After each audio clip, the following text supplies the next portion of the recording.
What's up, everybody? Welcome to a brand new episode of Game Time here on the Game Time Sports Channel. I am the Washington Commanders' #1 fan, the Outlaw John Rook, joined as always by. That's what to be excited about. I'm just checking in. Is that terrific yesterday? I'm surprised the HOA didn't come down my door and tell me to move the fuck out of this neighborhood. I was yelling so loud at the television, but I'm joined as always by Winston A. Marshall. How are you, Winston? Hey, man, I'm hanging in there. I'm I'm pretty gassed, but I'm here. I'm excited to talk some football. I genuinely just tweeted this, man. I think the hierarchy of the NFL just shifted because of the injuries, and there was one I left off the tweet that's pretty major, which we'll have to talk about as well. But this actually had more ramifications in one Sunday than I think we've seen a majority of the season, because a lot of things were pretty set in stone, and now all of a sudden it looks like Medusa's dead and some people coming back to life, but they broke off a leg, particularly some ankles. Lots of ankles got fucked up, some MCLs. Like, ooh, boy. This is the NFL now, and this is what happens when you have all these preseason games, when you have a 17-game season, and you have physical fitness and trainers and players at the most optimal level than we've ever seen in the history of the NFL. You're going to get hit by people in prime physical condition and conditioning, Winston. These are not people who are smoking, on the sidelines or having hot dogs at halftime. These are people who are absolutely trained to be the most muscular, devastating versions of themselves in order to, A, keep their job, and B, to be able to administer tackles and stop touchdowns or stop hits or push back and get their touchdowns constantly on every play. I mean, I was watching some of the red zone stuff this weekend, and some of the hits I saw were so brutal. And we saw, as we saw in the Miami game, people getting taken off the field after scary hits in stretchers, man. So it's a real difficult and dangerous game nowadays, brother. Yeah, it really is. And that's why it makes stuff like, I don't even know if I don't see it on the docket, but like it makes things like that player deciding to just Campbell to just I'm not playing. Stuff. Yeah. And he's like, I'm just not gonna play. Yeah. Which, what? Like not because of like, something snapped in me like we've seen before, where there was a player where people were trying to shit on him. I remember which. I want to say he was also a 49er player, but this was years ago. If you remember, I'm not even talking about the Antonio Brown thing, because Antonio Brown lost his mind. But this player retired at halftime. He was just like, nah, I'm out. I don't know. Yep. And that I would have understood if he had been like, I have looked at football. I've seen too much shit. I've seen too many, like, I can't do this anymore. That's one thing. Yeah. You do it because your ego is bruised because you're not the starter. Go fuck yourself. Yeah. It was Vontae Davis. He retired at halftime. That's right. He removed himself from the game saying, quote, I'm done. It was during week 2, bro. Week 2. It wasn't even halfway through. Better be earlier than later. I'll tell you that much. Yeah. Versus you're gonna do this shit at week 15. You're fighting for your playoff life. And again, not because you're afraid of the violence or you saw something that rattled you. Not because we heard some news. Like, not that it's necessarily our business, but that it's like, hey man, his wife is sick. He just watched his family getting in an accident, something like that. Like, knock on wood, I'm not putting that on him, but I'm saying nothing like that. It's literally ego is the only reason he would not go out while Fred Warner playing with a fractured foot. Kittle's ligaments are barely holding on for dear life. Brock Purdy ain't got half a shoulder. Ayuk done. Ricky Pearsall got shot, came back after 6 weeks. Like, Debo playing like ass, but even through all of his injuries, he's out here doing the damn thing. And you just don't want to go because and 2 of your teammates lost kids. That's the other thing that someone brought up, and I didn't even realize is 2 of your teammates. One ended up with a stillborn situation, and another one ended up with a kid just dying. Like, bro, I have no sympathy for you. Like, because you're just, he don't make me a starter. Fuck you. But, but here's the kicker of it all. We're talking about 49ers. We're talking about Devondre Campbell. Here is the kicker of it all. They suspended him today for 3 games. That means the regular season, which means if they make the playoffs, he can come back and play in the playoffs. And that's the business of the NFL now. It's like, you screwed us, so we're going to suspend you for the rest of the season. But if we need you, we're going to bring you back, and maybe you think things over and you want to come back and play for us. So it is purely because of how desperate they are. Because that was the reason why they were so mad in the first place, is because he was literally not next man up, he was last man up. It's like, we don't have any more linebackers. So to hear Kittle say in the fucking press conference, bro, we literally were out of linebackers. That was devastating. He literally had no one left to go, and he just said, fuck y'all. So, like, the funny thing is, I doubt he plays because everybody in that locker room probably doesn't fuck with him anymore. Probably not. Yeah. But that is an emergency ripcord situation, because obviously the trade deadline is gone. Yes, been long gone, and God help you if you can really find someone on the market that can potentially help you out there. But and suspended without pay. So I'm gonna tell you this. Here's what they should do. In the very slim chance the 49ers make the Super Bowl. What? Okay. I said the very slim, like the odds are astronomically low. I think it's less than 1% at this point because of this loss. You put it in a situation where he's on the team, he can play up until the last motherfucking play. You cut his ass right there, you don't get a ring. You're out. You don't get a fucking ring. You are not a champion. You were fired in the last 30 seconds of the game. Go fuck yourself. I just think they make him dress and sit on the sidelines the whole time. They should make him dress and just go like, no, not you, the other guy. Bring him in. I'm just the whole time. That would be the way to go. But let's not jump the gun. We'll get to the 49ers in a little bit. Thank you all so much for joining us here on Game Time. We got so much to cover in Week 15 in the NFL. A lot went down in Week 15 in the NFL, as Winston was alluding to, some injuries and some odd situations, and maybe the power shift, as he was saying here, the dynamic may have shifted here within the NFL, and now it'll be interesting to see who ends up in this Super Bowl. I think the AFC, NFC, both sides are completely up in the air, depending on some of the play and depending on some of the injuries. So we're going to cover all that here as we go along. Just a reminder, there is no super chats available since we're not 1,000 subscribers yet here, but you can send in Streamlabs, send in your support. It's pinned in the channel. It's in the description, and it's also right above there, our heads in the middle. So let's jump into our first game. I don't have graphics for these, so we're just going to talk, man. This is the Josh Allen had another huge game to lift the Bills to a 48-42 victory over these Detroit Lions after last week blowing it against the Rams in LA.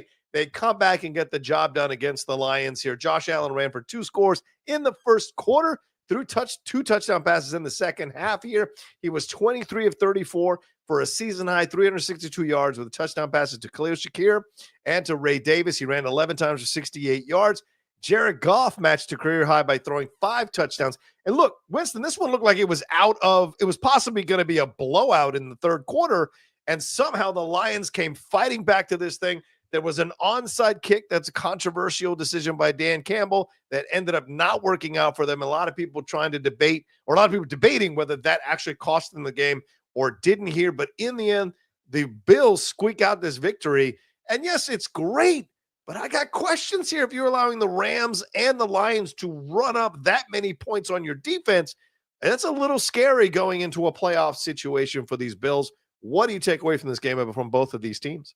It's exactly what you just said, is that if the Bills are going to lose, it's not going to be because Josh Allen can't score. It's going to be because their defense is going to self-destruct. Like, they remind me so much of what we have seen out of the Cowboys, and I hate to always bring it back to my team, but some of the best Romo and Prescott teams that we've seen, they're able to easily put up 30-plus points average without any sort of issue. But they had to, because their defense would allow 40 to 50 points a game. That is what the Bills keep doing, which is terrifying. Now, I understand that the Lions are arguably the best offense in the league, so there's something to be said about, like, I mean, but you let the Rams do that shit to you too. Like, now I got to go look at their schedule and see how many times they let up, let's say, above 21 points. So let's see. They allowed 28 points to the Cardinals at the start. Held Dolphins to 10, Jaguars to 10, Ravens to 10. You allowed the Texans 23. I'm sorry. You had 10 and the Ravens had 35. So you allowed 35 in that loss. I read that score because I forgot how they do that shit. You allowed the Jets to put 20 on you. You held the Titans to 10, Seahawks to 10. You allowed the Dolphins to put 27 on you. You allowed the Colts to put 20 on you. You allowed the Chiefs to put 21 on you. You allowed the Niners, you held them to 10. You allowed the Rams to put 44 on you, and you allowed the Lions to come back and put 42. That's not good. That is that fucks up your points per game average. And again, that will be the reason. And the one thing that was said last week about Josh Allen, where they're like, is it fair that we're asking him to do all this? On the one hand, when you have like a generational, clearly going to be Hall of Fame quarterback, there's a certain level that you're expecting of him. But to ask him to be perfect every single game is irresponsible as fuck. And you will not win that way unless he just happens to be in Super Saiyan mode and literally has plot armor to help him get to the finish line. You need to do more to help him, because that is not going to cut it. Yeah, and they've got 3 games left here, 2 against the Patriots, 1 against the Jets. Those are probably all going to be victories, but they're not going to get them ready to play in the playoffs against these tougher teams with better records who are going to exploit the issues on their defensive side of the ball and possibly find ways to shortcut Josh Allen. We know Josh Allen's tendency. He's a gunslinger. He likes to do it himself. He's leading. I think he's leading the leagues in so many categories as a quarterback. But you look at the situation here, we've seen him choke away situations. We've seen him blow it at home against the Chiefs when all things were pointing to them winning that game. So there's all kinds of issues when you're looking at a defense that's giving up this many points at the tail end of the season. You want to be giving up 10 points or less in the back of the season, not at the front of the season. So this is a concern and a bit of a nervous situation for these Buffalo Bills that they need to be aware of, because just like they lost to the Rams. So this kind of game that they play where it's topsy-turvy, high-scoring game, they lost to the Rams and they beat the Lions. So it could go either way when they get in the playoffs. And that's a tough situation to ask any team to go through. And there are some high-scoring offenses walking into these playoffs on the AFC side of the ball, man. Yeah, I mean, it's just looking at this. I pulled the stats real quick. They're averaging about 22.1 points per game the defense is allowing. At this point. And so that puts them at let's see, 1, 2, 3, 4, 5, 6, 7, 8, 9, 10, 11. It puts them at number 12 as far as points per game there. And some of the teams that you will be seeing deeper in the playoffs that they need to wake the F up if they're going to do this. You got the Steelers that in there, which they really put their offense together and figured out what they're doing. Despite any of the hangups that they've had, like this previous game, they still are a force to be reckoned with. You also have the Chiefs, the reigning champs. I understand we got to worry about, Mahomes' ankle first, but that's something to be worried about. And the Chargers, which have been a surprising, like surge. The last thing you want to do is get caught with your pants down, and you're out here thinking, hey, smooth sailing all the way to the AFC Championship game, and here come the Chargers, and they blow you out, or they shut you down. No one thought the Rams had a chance in hell, and look what they did to you. So, you do not need this to happen, man. And then, let alone if you get to the Super Bowl, the Lions clearly showed that they could surge back on you. The Packers are coming back into form like they normally do. The Vikings are putting up points like crazy, and then the Eagles genuinely look like they are the team to beat now, even with the coaching nonsense happening on the sidelines and the random bickering about Jalen Hurts ain't throwing well enough. They still somehow look like they're ready to whoop everybody's ass. So you cannot let this keep happening, because at some point we know for a fact that Josh Allen is a human being. You don't need that to then show up the day that your defense does what they normally do and allow 30-ish points. No. Exactly. Yeah. And look, shout out to Joe Brady, who's the offensive coordinator for the Bills. He's clearly figured out how to unlock Josh Allen and possibly lead him with 3 weeks left in the season to the MVP. Seems like the odds-on favorite at this point, especially after Saquon had a really down game against those Steelers. And Lamar played great, which we'll get to in a second, but it seems like this work with him and Joe Brady is working out for Josh Allen, possibly get the MVP. Some really good stats coming out of this game, but it's that defense that you got to worry about. So you can kiss Josh Allen's ass all you want, and certainly he deserves it after a game like this. But when you look at that defense, that's the thing you got to look at overall as a big picture for this team. And that's a concern that everyone on that side of the ball needs to be figuring out and handling, because those Lions almost won that game. Like, if they recover that onside kick, they possibly drive down and win the game. And then you've got 2 games in a row where you go into high scoring affairs and you're on the wrong side of both of them. And that's a bad sign for you as a team overall going into the playoffs, Yep. So that's all. I say that because, you are an honorary Bills Mafia, man, and I think most of the NFL does, except for division rivals, probably does feel bad that the Bills were as dominant as they were in the '90s to end up with 4 offers in a row. Yeah. And even what this team has been under Josh Allen the last few years, Yeah. and All the you promise. can't just 13-second run backs, Yeah. all sort of last minute heroics, things that just like embarrassingly take that hope and just strip it away from them. So I'm just saying, if the ultimate goal is to hoist that trophy, you have got to figure out how to solve this problem and the close it out in the regular season, because you can't afford to drop another game when it really matters. Yeah, and I think you have to look, and when you look at the Lions on the other side, because we focus on the Bills so much, I mean, this is a tough loss for the Lions. This puts them now, this game against Minnesota, I think it's next week. This is a must win game, because it could cost them not only first place in the division, it could cost them first place in the conference, or second place to get a bye in that opening weekend of the playoffs. And so you're going to put more pressure on your team. Plus these injuries that are stacking up, man. I mean, more news came out about these injuries of the Lions, and it's brutal.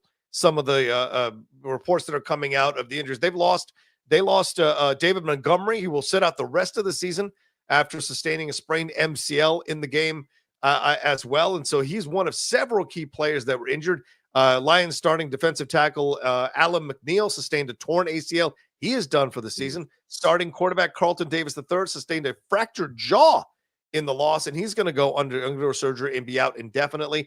And they lost cornerback Khalil Dorsey to a season-ending ankle injury as well. He went under surgery after the game.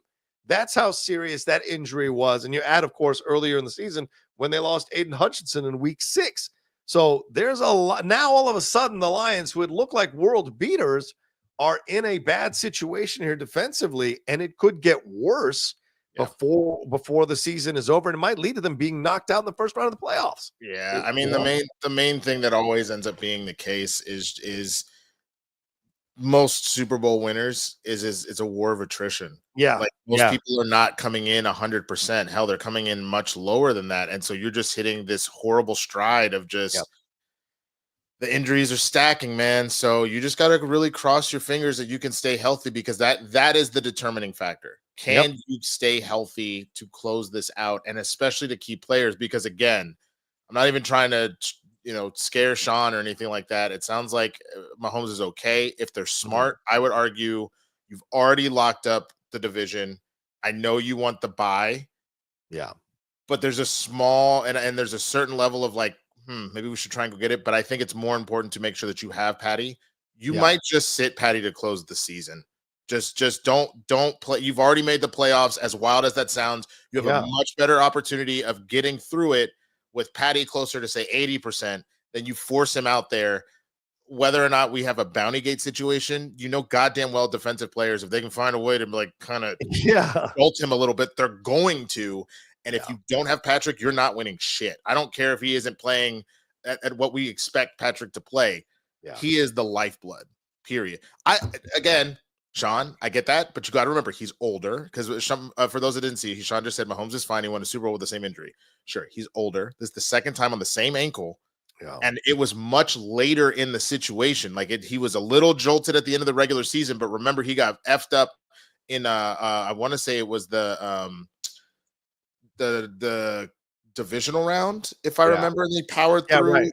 What's his face? So that's all I'm saying. The goal here is to three-peat, to do what has never been done. You are not doing that without Patrick Mahomes. So I'm just saying, if I'm Andy Reid, I'm considering it. I'm considering if you want to put him in there just a little bit to make sure he doesn't like lock up and rust up, but otherwise, just let him rest. Real talk. Because he's going to play 3 very strong defenses. He's got the Texans, the Steelers, and the Broncos. Those are the next 3 games for the Chiefs. I don't think they're walking away from those 3 games with a 3-0 record after those 3. I think they're going to lose to a couple of these teams. And look, and Denver's on the ascendancy, and Denver was 1 block kicked away from beating them earlier in the season. So this is a team that could be dangerous for the Chiefs down the road here if Mahomes' ankle is, and they're playing on Saturday, by the way, not even a full 7 days rest. They got to play on Saturday against the Texans, who are struggling to get into these playoffs. So this is an interesting situation for the Chiefs and where they end up. So we'll see. But Jalen Hurts has moved to the Philadelphia game here, man. Jalen Hurts accounted for 3 touchdowns, and the Eagles beat the Steelers 27-13 after all the hullabaloo this past week about Jalen Hurts and A.J. Brown, and are they on the same page, and are they talking shit about each other? Is there issues with him and Devontae Smith? Off-field stuff. Nick Sirianni trying to go talk to one of his players, getting told by his defensive line coach to back the fuck off. There's a lot of stuff going on with the Eagles here behind the scenes and on the sidelines, but they got the job done against these Steelers. And, man, they kind of exposed Pittsburgh a little bit. This is the Pittsburgh that we kind of sense is bubbling under the surface of the Pittsburgh team that is winning so well. At least I do, which is that, yes, they're strong, but they aren't that strong. And I think the Eagles just choked the life out of them as the game went along here. What do you take away from this, man? Are the problems solved, or is this just a dysfunctional team that's going to fit? Is this Shaq and Kobe finding a way to get back into those finals? What do you think of this? It's very possible we're looking at a Shaq and Kobe situation. I think the one thing that sticks with me more than anything, I don't remember when the TJ Watt injury happened, but like that, in my opinion, had a lot to do with why. I'm going to see if I can. When did it happen? The third quarter. TJ Watt went out in the third quarter. Okay, so like that's the thing. It is, if we just look at it on its face. In the fourth, sorry, early in the fourth. Sorry about that. Early in the fourth. Sorry. Oh, it's early in the fourth? Yeah. Okay, so on its face, it's 13-20. You're only down. Sorry, I'm trying to pull up the thing. So it was early in the fourth. You're only down a touchdown. Yeah. You're literally down a touchdown when you start the fourth quarter and TJ Watt goes down. So now you can't contain Jalen the way that you need to. Not that you were doing a crazy good job, but you went from like, we're holding the fort to we just lost our greatest weapon. Yeah. That then becomes a problem all of a sudden. So and they didn't have George Pickens for another game as well. Yeah. Exactly. So like you throw all that together, they weren't at full power. Yeah. They actually got weaker as the game went on, but it's like we said, injuries are part of the game and how you can get around it. But that is genuinely the problem when you have somebody that is clearly a first ballot Hall of Famer leading your team. Yeah. Whatever the position is, you instantly take a step back because the rarity of you having to be like your next man up is also a first ballot Hall of Famer is insane. Like that doesn't really happen. The times that happens is like, oh, Bledsoe went down and it just so happened this kid, Tom Brady, is about to be the greatest of all time. Like you got to be lucky about that shit. And that's not what's immediately happening here. So, I still think the Eagles, the Eagles have proven until otherwise, that they are the greatest team in the NFL right now, but I worry about the random bickering that still happens with the coaches and the players and all that. Yeah. You seem to be holding it off for a little bit, and it almost feels like, did you watch the show Empire, Rocha? Every once in a while I would watch an episode. Fair. You watch Game of Thrones though. I've definitely watched Game of Thrones. So it's the Lannisters. It's this idea of like, hey, and I'm gonna fucking kill your ass. You better get out my motherfucking face. Hey, what'd you say about the Lannisters? Okay, hold on a second. We'll get back to our shit. Don't you fucking talk about my sister like that. I'll kill you. As soon as that's dealt with, bitch, I will kill you. You gotta hope that that's not happening at a very key moment where some shit's happening over here. You know what I'm saying? Yeah. And I worry for the Eagles specifically that they are gonna end up in a. Did I say JJ? I meant TJ. I'm tired. No, you said TJ earlier. Oh, okay. But I just say all that to say, seeing Sirianni going to try and cuss out and the defensive line coach has to block to protect the player. That's not that again.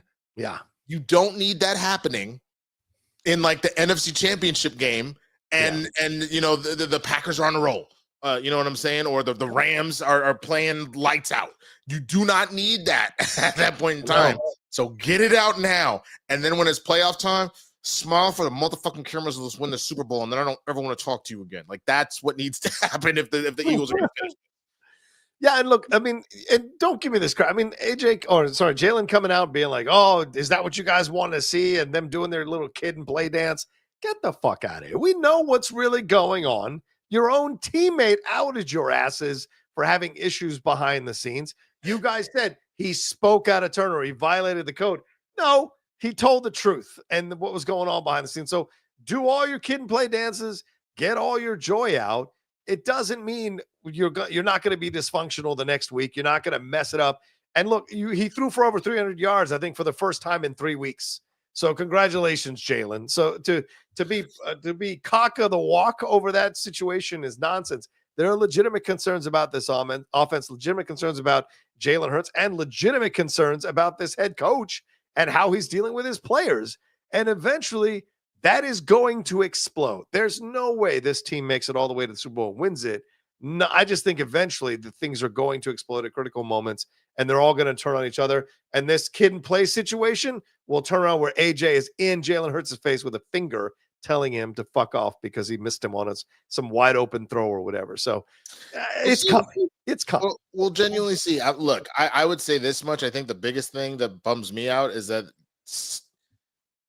watching the fact that because of the whole tush push bullshit, like once again, you see Saquon getting vultured on little final pushes. I genuinely hate that shit.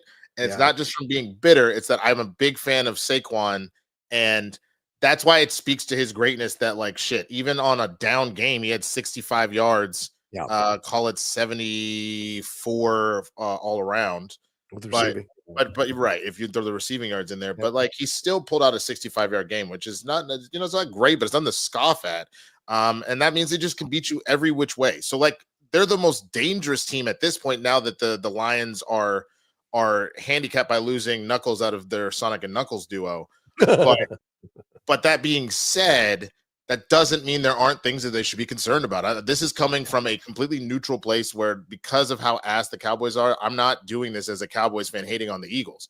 I'm saying if the ultimate goal is to win this whole thing, this is the time, the final push in December into January is to mitigate all of the things that could stop a deep run, because other teams could start feeling themselves. Like, look at what the Packers just did. They are feeling themselves. Jordan Love has had no interceptions for like the last 4 or 5 games or something like that, and is going off. You don't want him to start rolling. The Rams, you know what I'm saying? All of a sudden, Matt Stafford is like, maybe I got one more in the motherfucking tank. And even in losses looks fantastic.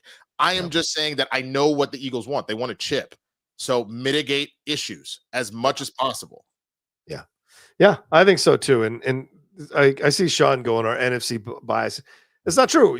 If anything else, we have watched these Eagles teams much more closely than people who cheer in other divisions for their teams. And we know when an Eagles team is on point and when an Eagles team is sliding into dysfunction yet again. And so we've seen those moments, and it seems to be very clearly like the end of the Andy Reid's tenure, the end of Doug Pederson's tenure.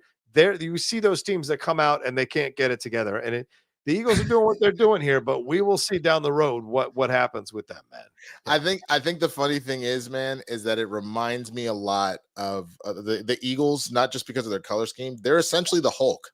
If they can control their rage, they're pretty unstoppable.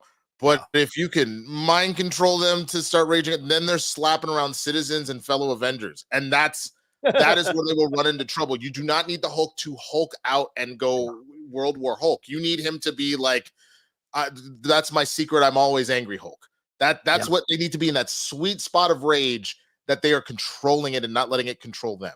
Exactly. That's a great point. Yes, it's 100% true. But these Eagles are winning. Yes, they're winning for sure.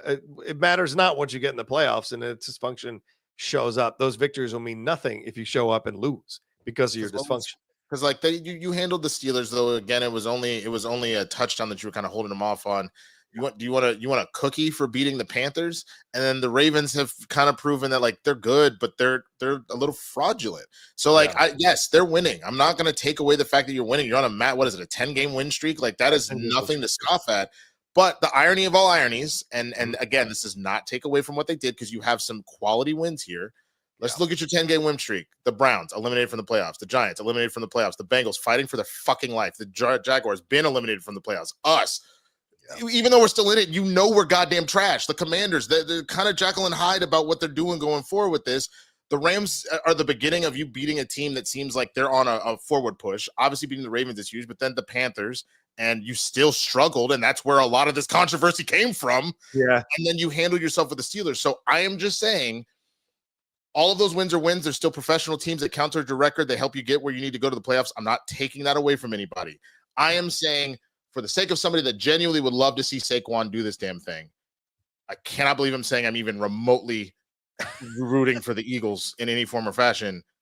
Just don't let that shit derail what you have left. Now, mind you, you're playing 3 of the worst teams in football coming up. You are better than a majority of them, Rocha, as the commander. But you're literally playing 2 division games to close out against teams that are definitely inferior.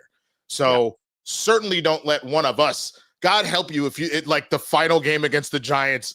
Somebody over the Giants gets in somebody else in the Eagles' head, and then they just, I hate you. I've always hated you. Like, nothing would be more Philadelphia than blowing the division against the Giants in the final game of the season. Nothing would be more Philadelphia than that. To Tim Boyle or somebody, whoever's quarterback in the Giants by the time. They might bring Eli out of retirement, for God's sakes. It's so bad over there in the quarterback's room. Last thing, because El Boogie goes, you did just take wins from us. The only reason I brought that up is what was the main complaint, Rocha, that people have said about the Cowboys about the last 2 years as far as our victories go. What was the one thing they would typically say about the Cowboys when we would win games and we blow teams out? Can they do it from week to week? No. What was it? That was one of 2 things that were brought up. That's fair, but it was specifically it was talking about the quality of the wins. That is something we said about who did you play? Who did you play? Right. It would have been embarrassing. It would have been embarrassing if we had a situation of essentially like, oh, you went and played the Falcons. There was a game like 2 or 3 years ago. We played the Falcons. We won like 52-7 or 52-10, something like that. It would have been embarrassing considering how bad that team was if we didn't have a very like legit win. But then when we played the Niners beat our ass. Yeah. You won against the Steelers. Did you just claps up? When you won against the Rams, claps up. I just genuinely, if you want to win the whole thing, playoff football is very different, and you know this. Yeah. That's all I'm saying. We'll see what happens at Washington. That's going to be a big game this weekend. I think if the Commanders win that game, I think we're in the playoffs. But it's going to be a heck of a ride for the next 3 weeks for the Eagles for sure to see what they've got. And if they win out, then that's a hell of a win streak to take into the playoffs. 13 game win streak it would be by that point. And that's a hell of a thing to bring. It's a hell of momentum to bring into the playoffs for sure. Steelers, I think Steelers walk away from this. It's a tough loss. But you figure things out, put it back together. You go back, you'll win. You'll probably beat the Ravens. You'll win this division, and then figure out the playoffs going forward. So I don't think they're as good as their record shows. Because I think there are some easy wins on that schedule. But I think they're gonna make a little noise in the playoffs if things work out for them. I just don't think Russell's gonna take them to the promised land. I just don't necessarily believe that. Because they did not show up for a majority of this game, from what I saw in the highlights and stuff. It was rough. All right, so let's move on to the Cleveland game with the Chiefs here. They got the job done. The Kansas City Chiefs. Mahomes threw 2 touchdown passes, then left with the ankle injury, as we were talking about earlier. Winston. They won the game 21-7. Mahomes threw 2 touchdown passes, one to Xavier Wither. They ran for a score. And Mahomes, he threw the Juju Smith-Schuster and Noah Gray. Those were the touchdown passes. Carson Wentz came in to replace him in the final 5 minutes. I had no idea Carson Wentz was the backup to Patrick Mahomes. That's insane. If Mahomes gets injured and Carson Wentz leads the Chiefs to the Super Bowl victory, what a crazy scenario that would be.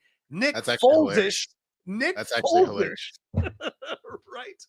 So James Winston threw 3 more interceptions, 2 in the fucking end zone to give him 8 in the last 3 games.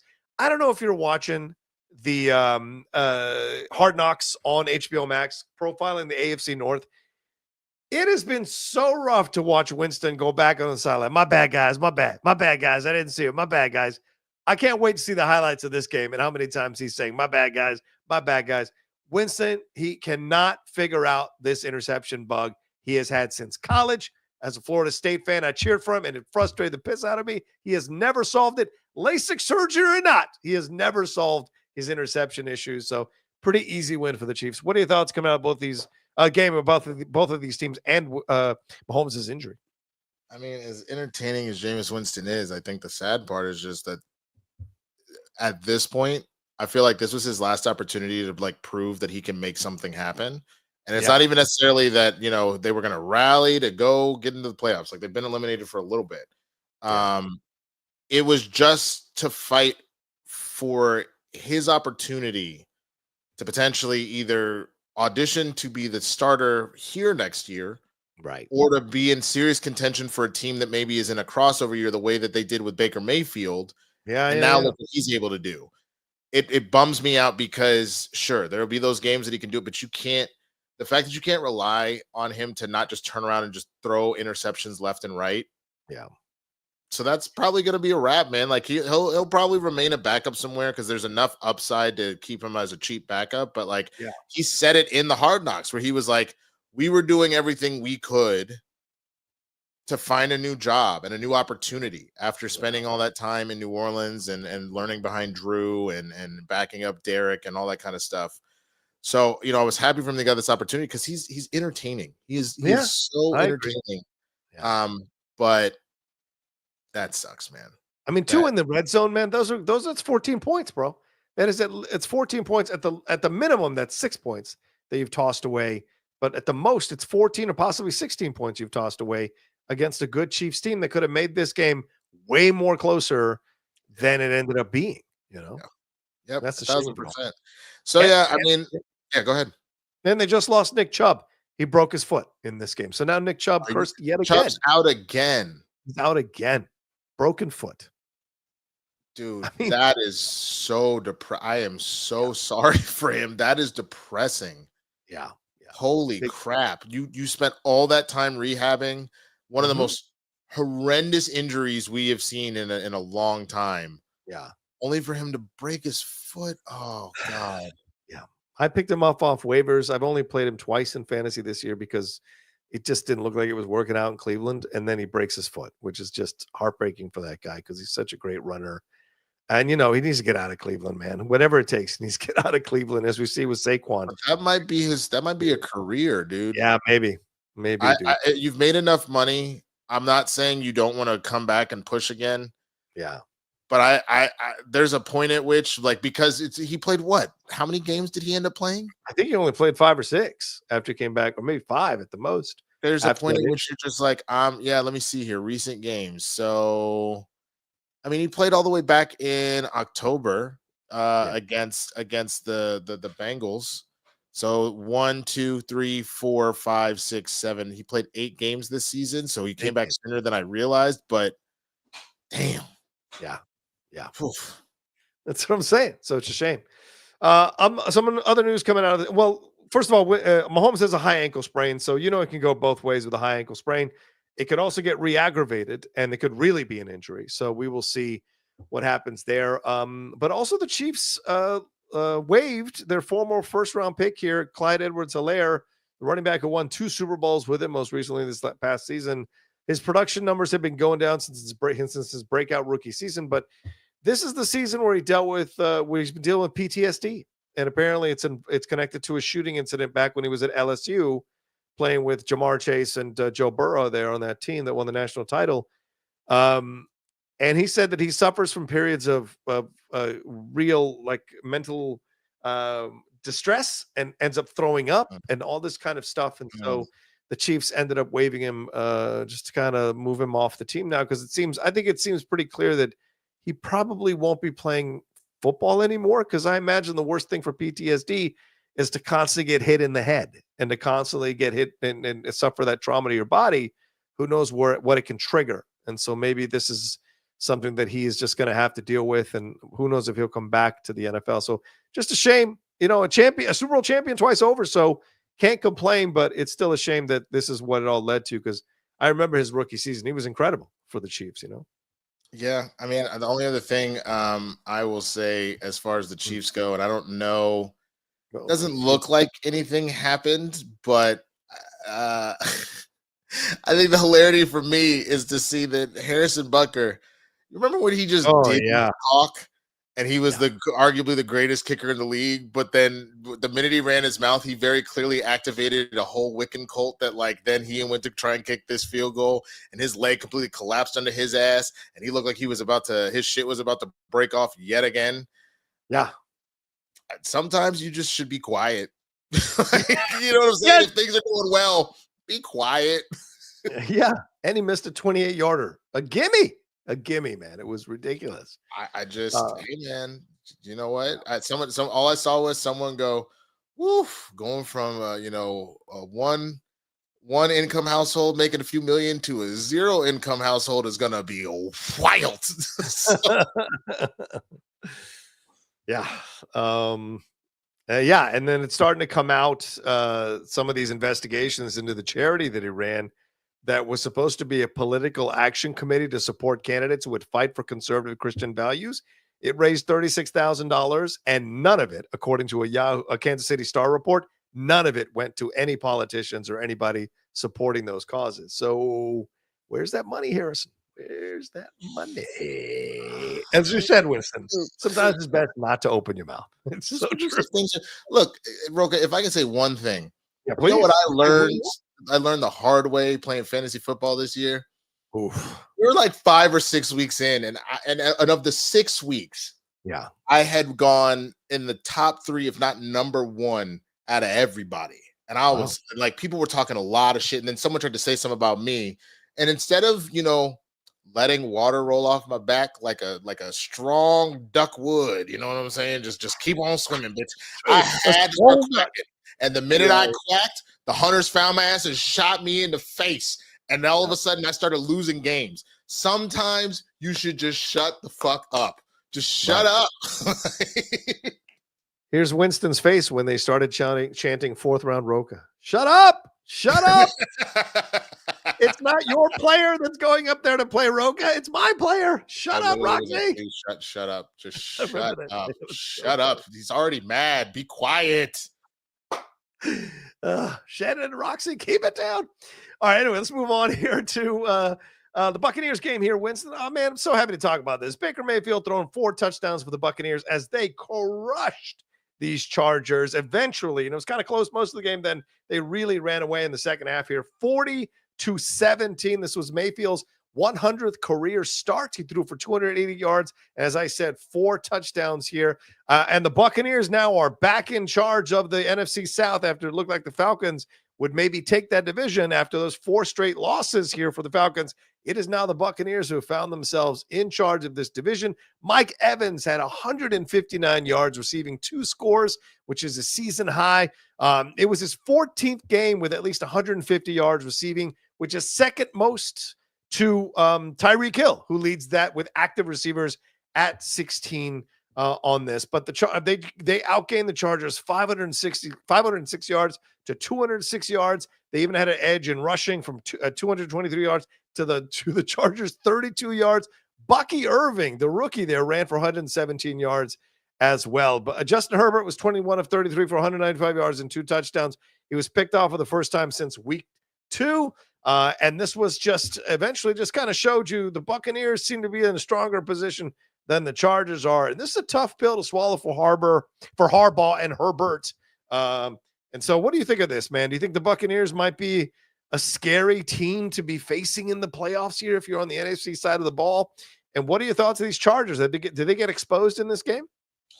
I think they just showed who they are continuously. They're significantly better, but like until we start to see some consistency against some real challenges, I'm not gonna worry that much. But I think Harbaugh has certainly changed the culture there, and now they need to be paid attention to. They don't necessarily need to be afraid of, right? But they need to be paid attention to. I think you could almost argue the same thing about the Bucs. The Bucs are too Jekyll and Hyde. Like, there's a reason why both these teams are 8-6. Like, good point. They're good enough that don't sleep on them. Right. But because some quality wins out of the Bucs, the Lions in week 2, the Eagles in week 4, the blowout of the Saints. So the Saints aren't a good team, but just the fact that it's a blowout. Yeah. But then other than that, you don't necessarily then they started losing to people that they didn't necessarily have any business losing to. The Niners have been bad all season. You shouldn't have lost that game. Yep. You almost beat the Chiefs. Good run, but the Chiefs are the Chiefs. You lost to the Falcons twice. I understand it's a division rival, but they've proven that they're not that good. Right. You gave the Ravens a run for their money, but you see what I'm saying? They're too back and forth. Yep. 100%. So no, I expect them at this point to win the division. Yeah. I think that should be a wrap at this point, but no, I'm not worried about the Buccaneers as things stand currently. I mean, he can pop off for a game and go crazy for a game. You may catch him ruin on somebody's day. Yeah, that's what I'm saying. You might catch him on that wild card weekend where he goes off like crazy and pulls an upset. If that's what you're asking, all day, every day, you should be. But again, that's what I meant by you need to be aware of them. Do not sleep on them. But no, they're not a threat. But they're a threat the minute you don't take them seriously. Yes, fair point. Right now, they're a third. They're the third place team. Dude, the fact that I don't know how bad the injury is to Geno. Oh yeah, the Geno hurt his knee. That's right. Yeah, I don't know how bad it is. If it's bad, if he's done for a while, then I think the Rams just surged back and took the damn division, which is insane. Yeah. Right now, the Rams are in the division lead at 8-6. They're in the 4th slot right now in the NFC. My Commanders are still in the 7th slot, just 1 game above Seattle, 2 games above Arizona, and they're 1 game behind the Packers. And so we'll see how that. And depending on what happens with them and the Eagles and with the Packers and the Vikings, they could maybe move up even closer. So interesting situation when you're looking at the playoff positioning now on the NFC side of things. Yep. We will see. But you speak about Geno Smith. Let's move to that game here. Jordan Love, speaking of the Packers, threw for 2 touchdowns, and the Packers beat the Seahawks here 30-13. Love threw for 229 yards, 2 touchdowns to Romeo Doubs, and the Packers ended the Seahawks 4-game winning streak. What's it? I benched his ass this week because he's just so good. God damn it! Talk about Jekyll and Hyde. Romeo is literally Jekyll and Hyde. Bro, hold on. Let me look at this real quick because now I'm concerned if I'm about to lose one of these games because I benched this asshole. Oh, and I might have just lost my spot in the playoff. Bro, God damn it, bro! I benched his ass, and I mean, who would have known that Chuba Hubbard would have been that bad against it? I thought Dallas was going to win, but I didn't think they were going to be able to stop them like that. God damn it. I had the same issue this weekend. I played Jawan Jennings over Brian Thomas Jr., and Brian Thomas had a 28-point fucking weekend, and Jawan had 4 points in the game against the Rams. I was so fucking mad. Fucking God damn. And I'm out now. I could have climbed back in. I'd won 2 straight. I could have climbed back in and then lost. Anyway, Josh Jacobs ran for 94 yards and a touchdown for the Packers, who have won 8 of 10 now. The Seahawks did lose quarterback Geno Smith to a knee injury in the 3rd quarter. He was hit low by Packers linebacker Edgerrin Cooper and threw his helmet to the ground after he limped off the field. And Sam Howell came in to replace him. Smith had completed 15 of 19 for 140 yards with an interception, and Howell went 5 of 14 for 24 yards and a pick. Wait, isn't Sam Howell the former Commanders quarterback? I think I remember it. I think he's the former Commanders. So, yeah. There you go. Sam, keep losing them games and help us get into playoffs, baby. Wow. You're a hater. I kind of am. And the Seahawks fell into a 1st place tie with the Rams, but the Rams, by strength of schedule and their division record, are above the Seahawks right now. So look, the Packers, they can't do it against the Lions. They lost twice to the Lions. So clearly that's their kryptonite right now in the NFL. But it's tough to beat a team 3 times in a season, Winston. So maybe these Packers are getting stronger and stronger as the weeks go on, and maybe they'll be ready for these Lions again if they face them in the playoffs. What do you take away from this situation here? And if Geno is done, are the Seahawks done? Yeah, if you don't have Geno, they have no shot in hell. I'm sorry. Like, there's nothing that Sam Howell has proven to me that he's ready to take on that burden and take it forward. Agreed. Because the truth is, like, Geno's been good, but the surge that he had at the beginning of like this like comeback story is not quite the same that he's playing right now. So he's playing well. Like, I wouldn't take that away from him, but there's no rumors of an MVP situation. Like, should he be in the – because, like, when that first surge happened, those first 6 games, it was like, should he be in the MVP conversation? Ain't nobody's talking about Geno like that now, but they are talking about it enough that if he's not there, the Seahawks have lost a lot of wind in their sails. Mm-hmm. I think the more important thing, again, is to look at what Jordan Love is doing, and this is why he got paid as much as he did off of just 1 season, is because something happens to him where, similar to I always remember, no, Romo was Mr. October. He didn't do very well in December. But Jordan Love looks like Mr. December, where all of a sudden, it's Christmas time. all I want for Christmas is this touchdown, bitch. And then all of a sudden he's just making it happen. So like I think that they right now look like the NFC team that if you are not careful, they will end up in the Super Bowl. Oh, like I still think that the Eagles are at the top of the food chain right now. Mm-hmm. I think that the Lions, even losing David and as many players they did, are right there number 2. But if you do not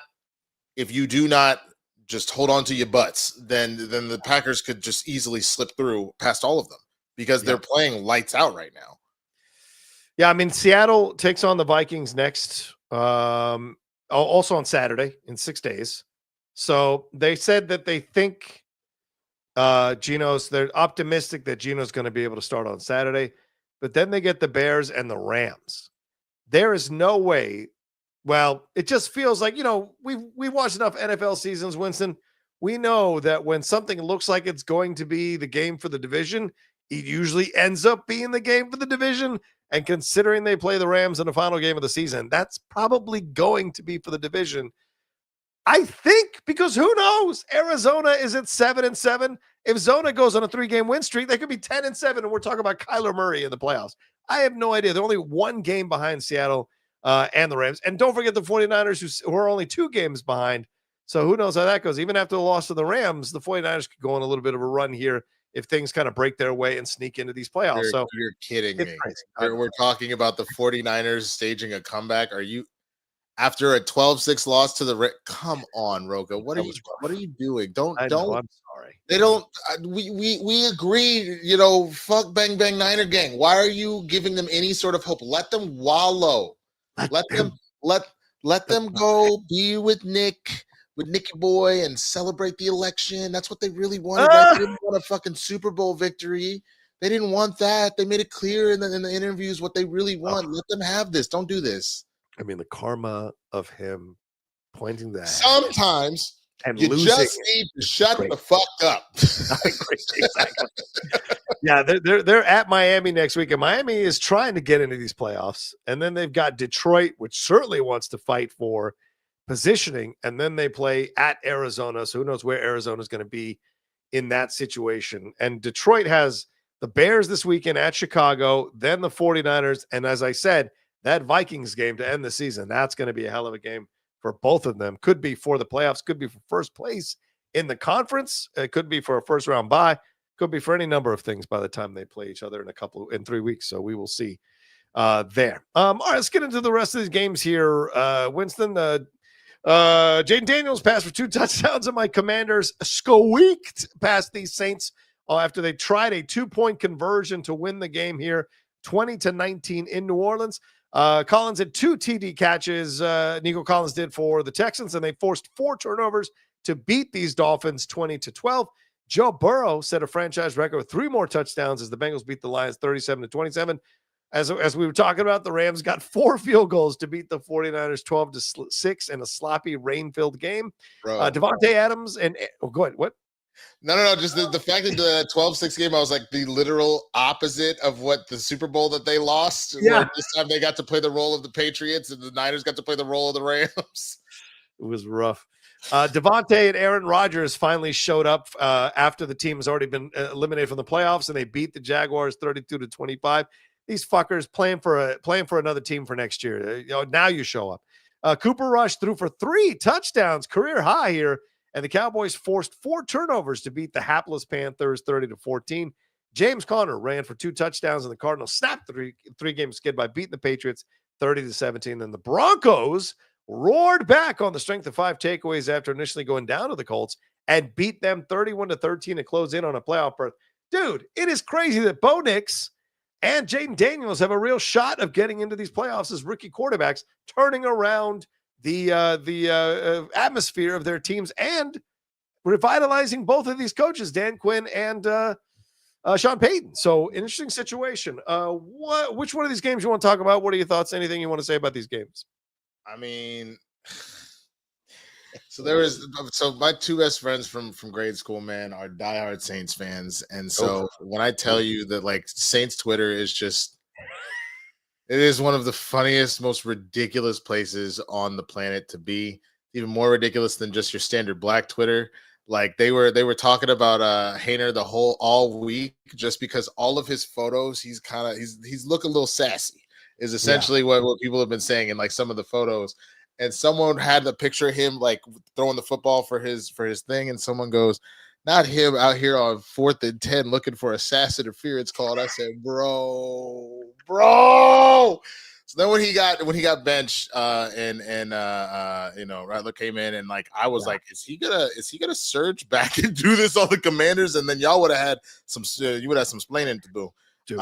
But you obviously escaped narrowly out of that. Other than that, man, I just think that most of this is exactly what I would expect. I don't expect the Dolphins to do well. I expect the Bengals, who have proven that no, they're on a motherfucking mission, and to the point where Joe Burrow, I get what Josh Allen is doing, and I would argue that the only way Joe Burrow is seriously in the conversation is if he somehow surges back to get them to the playoff. If Joe Burrow finds a way to force the Bengals into the playoffs and keeps playing like this, I would argue he's the MVP. I understand that the Bills live and die by Josh Allen. I get it, and I understand that he has a much better record. But when you look at just the numbers, Joe Burrow is doing things that are unheard of. And the funny thing is when you go look at the losses, he is still doing that. Yeah. So if he finds a way to get them into the playoffs, that is the one thing that I'm looking at, that I'm just like, my God, what a way to waste one of the best quarterbacks that we have seen in the last like 1 to 2 decades. He is cooking. So Joe Burrow is he is completing 68.5% of his passes. He leads the league in yardage, all quarterbacks, 3,977. He's 200-something yards ahead of the next person. That's Jared Goff. Yep. He's averaging 7.5 yards a throw, 284 yards per game. That's his average. His longest pass was 70 yards. He has 36 touchdowns to 8 interceptions. The next best is Lamar Jackson with 34-3, which he's playing obviously a fantastic season this year. But and that's why Joe was going off on his coach on the sideline. If you saw it over the weekend, he was telling Zach Taylor, "It's like, what the fuck are you doing, man?" Like, but it's not his fault. This is all the defense. Like the Bengals, there's no way the Bengals should have this record if they had a remotely decent defense. They'd be in a much better position. But because their defense, for whatever reason, it's caused the problems. I would argue if Joey B had either the Ravens or the Steelers defense, hell, give him the Browns defense. Yeah, sure. The way he's playing, we wouldn't be talking about the Steelers or the Ravens, in my opinion. No, honestly, I think you're right. Yeah, I honestly believe he is the best quarterback playing in the league right now, in my opinion. And I know that Josh Allen is doing some wild shit. No. I would not take that away from him. I wouldn't take away from the game that Jalen Hurts just had to make up for the things that people have been saying about him.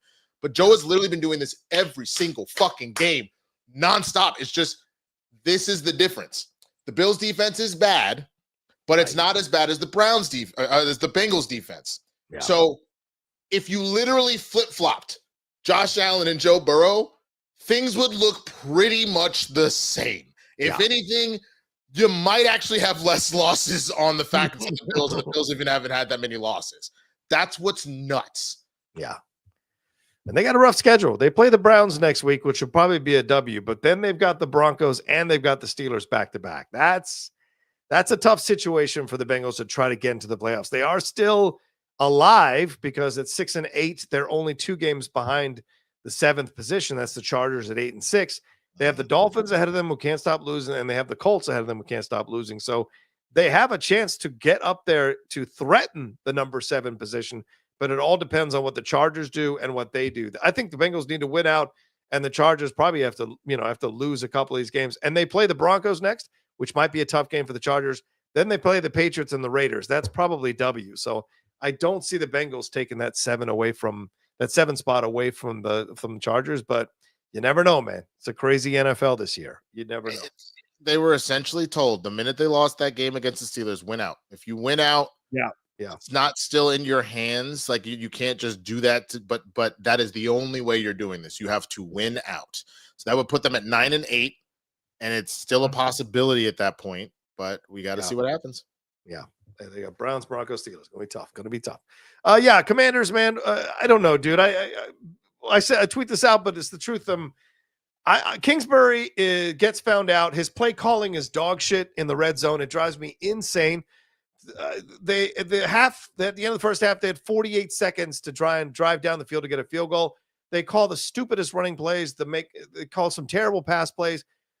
They weren't able. They almost called no slants in the game against the Saints, which makes no sense with an aggressive defense like that. There were so many quizzical calls by Kingsbury during the game. It was driving me nuts. And Jaden, I like you. I bought your jersey. I'm gonna wear it if we make the playoffs. But man, I need you to take these games a little bit more seriously, bro. We're not on the playground with a smiley time all the time, man. We're getting close to crunch time. I need you to stop smiling after you overthrow a player. You overthrew Terry McLaurin twice and underthrew him once, and those were 3 touchdowns we didn't get. This could have been a comfortable victory, and it had to come down to that 2-point fucking conversion. So I get you're a rook, but bro, quit the smiling shit. Focus. That's all I'm going to say. Yeah, well, I mean, that's your quarterback. I'm not gonna get involved in that. That's family business. That is family business. I am a guest. I'm just be like, just saying, man. Stop smiling so goddamn focus. Anyway, all right. So tonight, and probably right now, going on, the Bears taking on the Vikings and the Falcons taking on the Raiders. Who you got in these games here, man? Who you got in these games? Oh, Vikings should easily mop that. The Falcons and Raiders, that is rough. I honestly do not know the answer to that question. You're talking about 2 pretty bad teams by the nature of the record. It should be Atlanta, but Kirk Cousins has looked cooked for the last 2 weeks. I think we see Penix before the game's over tonight. I think he goes. I mean, that's possible. I could see that. I could certainly see that. So. I agree that it should be Vikings and it should be Falcons, but who knows with the Falcons, man? Bro, genuinely, who knows with the Falcons? Because their last 5, they lost to Minnesota, they lost to the Chargers, they lost to Denver, they lost to New Orleans. Their last win was against the Cowboys at the start of November. Hey, now it's not impressive. You lost to the Saints. I know it's a division rival. They're dog shit. You lost to the Broncos badly, 38-6. I know Bo Nix is balling, but really, bro? Like, no, sir. No, sir. Really, Broseph? All right, let's move on to a couple more stories before we wrap up here. We only have one Streamlabs, so it might be a shorter show than usual, unless people send in more questions for us through the Streamlabs that's pinned in the chat there in the description of the video. But let's move on to these 2 final stories here. Winston, Bill Belichick has officially taken the job of head coach at the University of North Carolina after it's pretty clear no one in the NFL wanted him to be their head coach and run their organization. So what are your thoughts on this? Do you think this is going to work out? Do you think this is going to flame out? He's claiming already that a number of players and agents have already reached out to him for their representing their clients to get on to that North Carolina football team. I think that's a bunch of PR nonsense. What are your thoughts on this? You think this 72-year-old dude's going to be going into young black men's houses, young white men's houses, and trying to convince them to play football for him? Do you think this is really going to happen? Do you think it's going to work out? Or do you think it'll be great? He's the greatest NFL coach of all time. What are we talking about? Yes. Yes. And if he doesn't, then it's one of those situations where he sends a staff member to go for him. And the way that Dumbledore didn't show up, you sent Hagrid. But the minute you show up to Hogwarts, he's just like, Harry, come to my chambers. You are the chosen one. Like, you know what I'm saying? Put your name in the goblet of fire, Harry. You put your name in the goblet of fire. Yeah. But I think this is great, especially like his big quote that he said, and I really appreciated that, was him essentially being like, I know what it takes to not only make it to the NFL, but to thrive. So if I can foster a program where every one of my players that is of, the proper talent level to get there, or if maybe you're on the bubble, I show you the way to go to hustle that you can get there.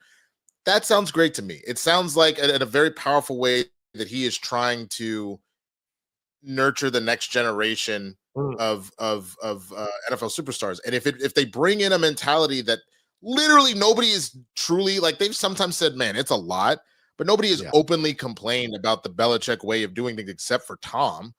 And he didn't even necessarily at the beginning, but eventually once he became Tom Brady, he did. Then I don't think that that's necessarily a bad thing. And and it is what it is. If the way that this would be shitty is if you do a reverse Chip Kelly, and after all the success you had at this level and you go to this other level, you just embarrass yourself. I hope he doesn't go to college and isn't really ready for nil deals and then embarrasses himself. That would suck. Yeah. But he picked a program that is not known for their football, so there's no way that it's like I'm walking into something already really established here. They're a basketball school, and now you're about to make them a two-sport school if Belichick can deliver on what he's promising. I think he's going to fail, and I think because he's not the guy he's not going to be the guy going into those living rooms and convincing people. And I know it's a new football, right? With the NIL, with all this stuff, people are like, well, can this guy get me into the NFL? I think he's going to get good players on that team, but will he be able to coach them? Will he be like, he can't abuse them the way he abused some. Well, I guess he could, because they're teenagers and what happened, 20-year-olds. But I just feel like his tactics aren't going to work as well with the new kids, right? With the kids who are desperate to get into the NFL and desperate to stay on the Patriots and desperate to win Super Bowls. On the team. That's the difference. The advantage. Yeah, but that's the difference, especially with the transfer portal. Oh, you don't want to what? Okay, bye. Like, you think Belichick's going to sit here and you probably got one time to test him. I'm gonna be honest with you. He's one of those white white dads. You know what I'm saying? Where it's like, what? No, okay. I say that in the sense of he white. He like white, but white. But he's like, okay, that's how you feel. Cool. Copy. Mm-hmm. Cool. Run laps. And then you say it again. Oh, it's like that? Awesome. Get the fuck out of my facility. You're done. I like that. That's the whole thing. Now, mind you, maybe he's lost the sauce. It's possible. We'll see what happens. But again, he's the winningest NFL coach ever with 8 Super Bowl titles, 6 with the Patriots, and then 2 as the Giants. Right. Assistant coach. Assistant coach. So second all time in NFL for NFL coach wins period. So that is the only thing that I'm saying is that Belichick is that dude. And if he's serious about taking, young men and then turning them into the professionals that they need to be to go to the next level, which is most of their dream, that's awesome. And I'm here for it. Yeah. All right. Fair point. All right. One last bit of news here. Wouldn't be the sports show without us talking about Caitlin Clark. She was named Time Athlete of the Year. But not everybody's happy about this, Winston. In an interview with CNN, the Washington Mystics co-owner, Sheila Johnson, took exception to that decision, saying it's unfair to give Clark all the credit for the WNBA's rise in popularity. Quote, we have so much talent out there that has been unrecognized, and I don't think we can pin it on just one player. I want to be very diplomatic about this. It's just the structure of the way media plays out race. I'm going to be very honest. I feel very bad because I've seen so many players of color that are equally as talented and they never got the recognition they should have. Right now, it is time for that to happen. So let's deal with this section of the story real quick first. What do you think is reaction? And Cheryl Swoops didn't say shit on the Gilbert Arenas podcast. She stayed silent about this. Why is this still such an issue for so many people? She is the athlete of the year. There's nothing wrong with giving her this. Why do people feel the need to say crap like this? Put the whole WNBA on the cover. What are we doing? The people that are bitching about her winning athlete of the year are the same people bitching about Trump winning person of the year. Am I excited about Trump winning person of the year? No, but if we're being honest, he was thrown out of Washington in disgrace because of January 6th. Yeah. And all of his conspiracy theories, all of the trials that came, and yet he survived 2 assassination attempts, swept the RNC or the Republican primaries, and destroyed Harris in the main election. So at a certain point, there's a reason where you have to go, as much as you might not like him. Yeah. And the same thing could be said about Caitlin. And the thing that I think is the most annoying about Sheila specifically saying it, the one thing that we have been trying to say about Caitlin Clark is that these racists are propping her up because of who she is. And the funny thing is the minute she called it out, those racists made themselves know, you bow the knee to the woke mob. fuck you. This is literally what people were talking about. And for Sheila to say that is infuriating. Yes, we know. We have agreed. Caitlin just agreed. She literally just said it. She said, I know I work for everything that I am, but I'm also aware that I stand on the shoulders of giants, of black women that were not given credit. Motherfucker, if she just admitted it, why are you stirring the pot? For the first time, Rocha, you have me fully on your side because that's nonsense. Because I agree. It's not, no, I know, but I'm saying my pushback has always been, the reason this line has been drawn in the sand is because I'm trying to tell you those racists are there and they're saying this and this is what's happening and they're pushing an agenda. And you were like, yes, but I was like, there ain't no but. That's literally why this is happening. So for anybody else now, after she said what she said, to give any pushback, you can legit go fuck yourself because she just admitted it and gave you everything that you've been asking for. Maybe feel some type of way that she should have said it earlier, fine. But I also understand she went from straight into college season, the biggest one of her life, to become the #1 draft pick, to everything that was happening to her at the same time, and she's just trying to get through a rookie season. So if she needed to wait to do it, I again wish she'd done it earlier, but thank you for, in what is arguably your Paige Bucker's athlete of the year moment, being like, let me clap up these black women that built this. You know what I'm saying? I busted my ass, but I was able to have that dream because I watched Maya Moore bust her ass, and I wanted to be Maya Moore and whatever that looked like. So I am furious that Sheila said this because stop it. For once, we literally could go, see, because people were showing their ass. And now you want to show your ass back? This is not a twerk contest, goddammit. Fuck. I know. This is what Caitlin actually said Winston was alluding to so well. She said, quote, I want to say I've earned every single thing, but as a white person, there is privilege. A lot of these players in the league that have been really good have been black players. This league has kind of been built on them. The more we can appreciate that, highlight that, talk about that, and then continue to have brands and companies invest in those players that have made this league incredible, I think it's very important. I have to continue to try to change that. The more we can elevate black women, that's going to be a beautiful thing. And that's, I mean, what more do you want from her? And so many people have been complaining that she doesn't stand. And she stood on business in one of the biggest magazines of the year, in one of the biggest honors someone can get of the year, with the biggest platform she could have done it in. And she did it. And still there are people coming out of the woodworks and complaining and say it's not enough. It's so fucking frustrating. And she is not to blame for any of the stuff. That's the frustrating part of it all. She just puts her head down and works. She's gracious. She gives credit where credit is due, but she believes in herself. And there's nothing wrong with that, man. My only complaint was that someone was playing with your name. If Rocha, if you could have never said a single, just to use you as an example, if we were talking about the show for half a second, I know that's not who you are. But let's say, for example, you're out here winning these chips. You're beating Dan. You're beating Paul. You're beating Bibiana. You're beating everybody. Ain't nobody touching you. You're on an unprecedented run, right? But everybody that votes for you, they're just like, yeah, that's my outlaw. Show them fuckers how this goes.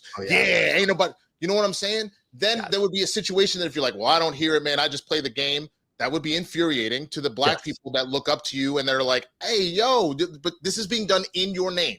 So that is the point at which I was like, that was where my problem was. But she got twice, and then this is on the biggest platform that she has been given. Yeah. I don't want to hear anything from anyone else at this particular point, especially when you literally watch people go, oh, do you remember the Chappelle thing? Like where they were like, oh, Clayton Bigsby divorced his wife. Oh, yeah. That's why after 30 years of marriage? And he goes, because she's a lover. That's literally what they just did to Caitlin Clark. Yes. So there's no, at this point, if she's shown you, she don't stand for that, and she's came in the way she needs to. Why are you stirring the pot? Why? This only makes her bigger.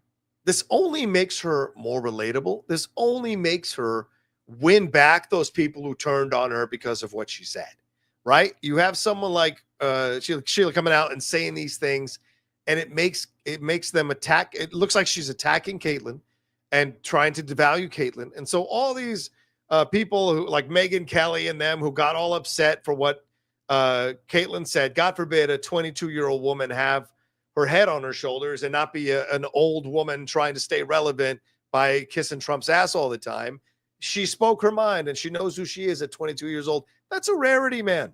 And she knows where she stands and she understands the historical significance of her stand. She's not making a political statement. She's making a factual statement to her. And those are those things. And so now that she alienated some of these people who, as Winston says so well, were on the shadier side of humanity, these other black owners and coaches or players coming out saying negative things about her and saying that she shouldn't have been the timeout, that's just going to win those people right back to her. And she's going to get even bigger. She's going to get even bigger because she's responding to almost everything with the right amount of grace, class, and perspective. And she stays very much herself. And so, she's a hard worker, man. The only thing I will say, and this is where I'm going to, at some point, I'm going to go try and watch this interview if I can. I want to know what the lead up question was. Because if the lead up question was specifically, Caitlin Clark made the WNBA, like, how do you feel having a player come in? If that's what she was asked, and this is taken out of context of her saying, because the quote specifically said, we have we have so much talent that's unrecognized. I don't think we can pin it on just one player. And her even saying, I want to try and say this as I don't want to take the spotlight away from her or anything else like that. So she's trying to be politically correct about that answer because the question that was teed up was, there was no WNBA before Caitlin Clark. How do you feel about her coming into the league and changing things? If that was the question, we're having a completely different conversation. But if the question just was specifically like, the WNBA has been growing and it saw an exponential growth this year with the introduction of Caitlin Clark and some of the other rookies that came in, how does that feel to see that the WNBA is pushing? That is actually a question where you could straight up go, real talk, Caitlin and these girls that came in this year, they really did bump those numbers up like crazy. She's like, I don't think it would be remiss to say we were doing a lot and we have a lot of talented players that were doing that before. But yeah, Caitlin coming in was an extra boost. Let's call a spade a spade. That would be different. But that's not what this says. So that's why I need to know what the lead up was, because I go from either being furious to being like, okay, this is the soundbite era once again where people are intentionally stirring the fucking pot. You know what I'm saying? It's a 4-minute clip. You can watch it, like the questions that she's asking. I don't think any of them are like, well, nobody cared about the NBA before Caitlin. All of them are like, what is your response to all this? What is your reaction? So she's answering. But, dude, a lot of people are coming after this woman now, Sheila Johnson, because she was married to Bob Johnson, right? Who was the founder, I think, of BET, and then married the judge who presided over their divorce case, which is super messy. And then some person who put in a pool in her house said that she wouldn't let him use the toilet, one of the toilets in their big old house. He had to drive 7 minutes to a gas station to use the restroom. And when he came back a couple of times, she would ask where the hell he's been. And so, like, people are coming out with this stuff. Another young woman came out and said that she is worth $850 million and doesn't put a penny back into the neighborhood she came from. She doesn't even come back to her high school to show little black girls that they can become her. My little cousins go to the same high school she did, and they don't even know that she exists because she doesn't show up. So, like, if you're going to call people out, you better be walking your own words. You know what I'm saying? Can I follow up with, I'm just looking at, I've got this Prime to watch when we're done. Somebody tweeted and put a quote around it. I don't know if this is true or not. The entire league should have been on the cover because we need to respect people's feelings. Did she really say that? Yep. She said, why couldn't they put the whole WNBA on that cover and said, because the WNBA is the league of the year? That's because that, what the hell?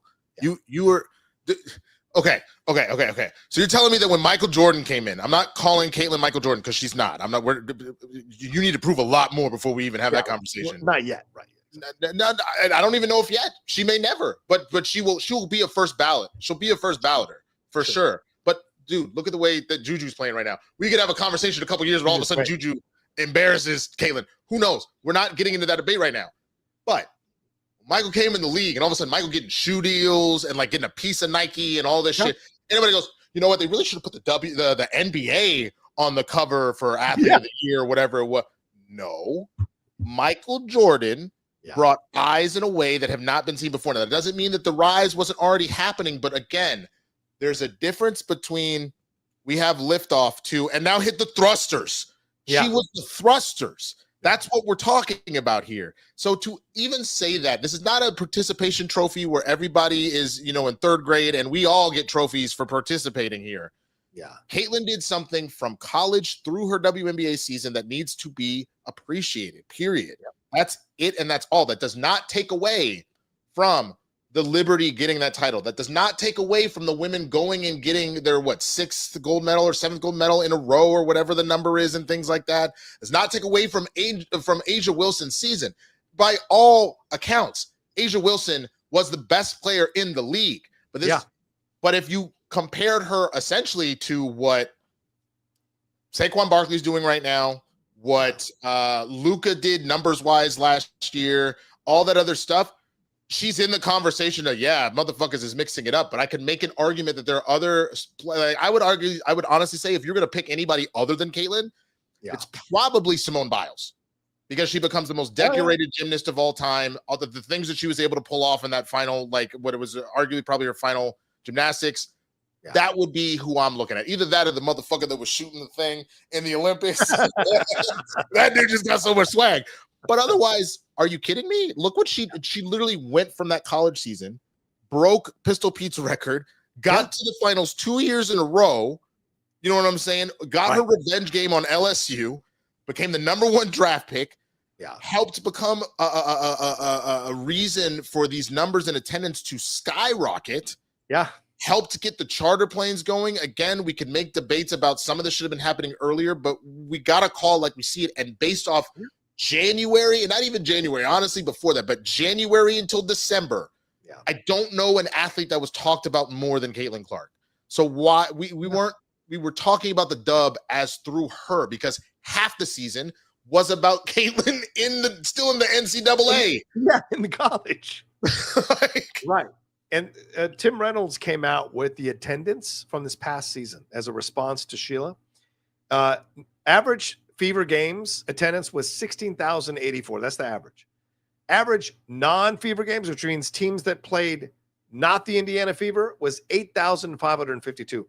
That's an 88% difference in terms of attendance. And even the Washington Mystics, who Sheila is the co-owner of, their 2 highest attended games this year were both games against the Indiana Fever, where they moved him to a bigger stadium so they could house the amount of people that wanted tickets. So she's quite happy benefiting from Caitlin Mania, but she won't credit Caitlin like this. Like, it's the dumbest thing in the world. And I get the underlying point that she's right about. Quite a few black players have come to the league, have been incredible names. We know all the names. We know the great players, the current ones, the ones that have been in the past, the ones that won gold medals for the United States, Dawn Staley, all the great black players who have come through the league, Sheila Cooper, what have you. We know them all. But it's about timing. And Caitlin came at the right time with the right social media situation, with the growth of women's sports now capturing people's interest in ways it never did before. And like you said, she is the thrusters of the rocket that was already going, but you have to give her flowers. And this idea of trying to turn the WNBA into socialism is nonsense, where everyone should be on the cover. That is nonsense. And by the way, where was Sheila when Caitlin was not on the cover of the Wall Street Journal profile on the WNBA that had had Reese's Pieces on there, Angel Reese, but did not have Caitlin Clark. I didn't see Sheila coming out going, you know what, Caitlin should have been on that cover. So it's a bit of selective outrage and preferential treatment that is frustrating to see on that side of the fence, man. You know? Yeah, man. I gotta listen. I genuinely gotta listen to the lead up question, because that is where I'm hung up. If she was set up to give that answer and then they soundbited her out, then fine, I'll back off. But otherwise, just on its face, on what I'm seeing right here, how? When she literally did the one thing that we have been asking, is to just acknowledge that this is not okay and stop using her name as because essentially what the argument was is the same thing that had, like, if you like, I'm not going to go so far as to call it an Emmett Till situation, but the idea of using white women as your Helen of Troy, of this is why we're coming at you and shit. You know what I'm saying? Don't do that. Do not fucking do that. I agree. All right, let's get out of here on one last question from a Streamlab. The only Streamlab that came through today. What's up, Game Time? Week 15 was a wreck. This season has been a grind, and it's going to be, quote, last man standing at the end. That's for sure. Also, I got to give love to my Longhorn Tivondre Sweat with that awesome fumble recovery and stiff arm against the Bengals. Hook 'em horns. There you go. Thank you, Fred. Appreciate sorry that. they couldn't. I mean, they're still in the playoffs, but I'm sorry they couldn't finish the job last week. But to that, you know what we didn't talk about, and we kind of messed up. Okay, I know we got to go. We didn't talk about the Heisman win. Oh yeah, and the fact that, like, Travis Hunter, like, everybody's like kind of going in on his girlfriend though, just from the standpoint of did you see it? Like, she didn't stand up, and you had that prime kind of tapper, and then like he was taking pictures with fans. She's like, "So what am I supposed to do? I'm supposed to sit here?" He's like, "You could go back to the room," and it's like I'm at work, like I'm taking photos with fans. What do you want from me? You want some of this NFL money? I need you to just be there and chill, girl. What are you talking about? Did you see the update today from her? I didn't see. I heard that she'd been crying and drinking all day. She posted an 8-minute video. No, she didn't. Yes, I wasn't even going to talk about her on Blurred Breakdown. I might have. What is she going on about? She posted an 8-minute video saying that all these people are twisting my actions and that I'm not the terrible person they're painting me out to be, and this is ridiculous. She was a mess on that video. I put too long didn't watch TLDW on someone's response when they posted the video, because I was 3 minutes in that video. I'm like, this is a train wreck. And if Travis has one sensible bone in his body, he is dropping her immediately and moving on from this situation. Because if you're about to be in that life and your girl ain't about that life, you're going to be in some trouble in your life once you get there. And the NFL, it's not like the NFL, you get less people hitting on you or trying to take pictures with you or trying to be with you. You're going to have more. And so I think that's the situation that if she can't handle it now, she ain't going to be able to handle it when he gets to the NFL. That's the only thing that I'm looking at is, like, I am not going to take away the fact that people are human. We over scrutinize everybody left and right. Who knows what kind of day she was having? If maybe, like, she was really stressed out or whatever it is, or she's a nervous person. I'm not going to go away from all of that. Right. At the same time, knowing the level of fame and attention that your partner has, you kind of just need to understand how that world works. Yeah. And if you need to pull him to the side and have that conversation, but you should understand there is a camera on you at all times. Oh, yeah. And you know that everybody on the internet is just a bunch of just like it's sharks in the water. If they smell blood, they will completely swarm you. So paying the benefit of the doubt and saying for a second that she was actually in the right with what's going on with her right now, that's where I'm like, tighten up. Just 10 minutes, 15, an hour, whatever it is, or baby, can I just speak to you just for a second? Something, because this is not going to get easier from here. Literally look at Brittany Mahomes. Look at Aisha Curry. Like, literally, those are situations where, like, what Stafford's wife out here in these streets talking about. I was fucking the backup to try and get his attention. And look how people will cook folks for that. Don't do this, please. Don't do this. And it goes both ways with celebrities. Look at how every dude that's ever been with Taylor Swift just eyes up. What you doing, dog? Yeah. Huh? What'd you say? Oh, you about to be in a 10-minute version and these Swifties about to obliterate your ass. Like, what do you think this is? What do you think this is? Come on. Here, you'll watch it at some point, but this is the 8-minute video. This is her just going off about it. So just, it's up there already. It's up there already. Just text it to me. My God. Amazing. All right, let's get out of here. Thank you all so much for hanging out with us. We appreciate it, manly. Thank you, Fred, for the stream live. Much love to you, brother, man. And thanks to everybody who watches in the lively chat there. I see you all giving us updates about the game going on right now. Shout out to the Vikings, who did a wonderful tribute to Randy Moss walking out to midfield with Randy's jersey because of Randy overcoming cancer or dealing with a cancer. So beautiful tribute there from the Vikings. Shout out to them. So, but much love from Winston A. Marshall, another fun show. Please let people know where they can find ya. You can find me at the Swaggy Blur on all platforms, but especially on YouTube. As we get off here, I do have some stuff to deal with, but I will be recording a Blurred Breakdown to go out for tomorrow. I appreciate all the well wishes that were going on. I am a little sad to say that we've still got some more stuff family wise going. So my schedule this week, we will see. It'll kind of fluctuate, but I'm going to try and record and edit as much content in the next day or two that if I have to step away, that I can. So either way, please come support the channel. We're about to hit 4,000. We're on that slow grind right there. I want to get to 5 by the end of the year, but trying to get 1,000 in about 2 weeks is asking a lot considering at our rate of growth. But please come help out, man. I would greatly appreciate it. There you go. Much love to. Absolutely. Go subscribe to that channel, y'all. And as for this channel, if you're watching this for the first time, subscribe to this channel as well, or My Outlaw Nation channel, youtube.com/John Rocha Says. Follow me at The Rocha Says on Twitter, Instagram, and Blue Sky, and Outlaw Nation on Twitter. Thanks so much, guys. Take care of yourselves. Be well. We'll talk to you next time with another brand new episode here of Game Time. Peace.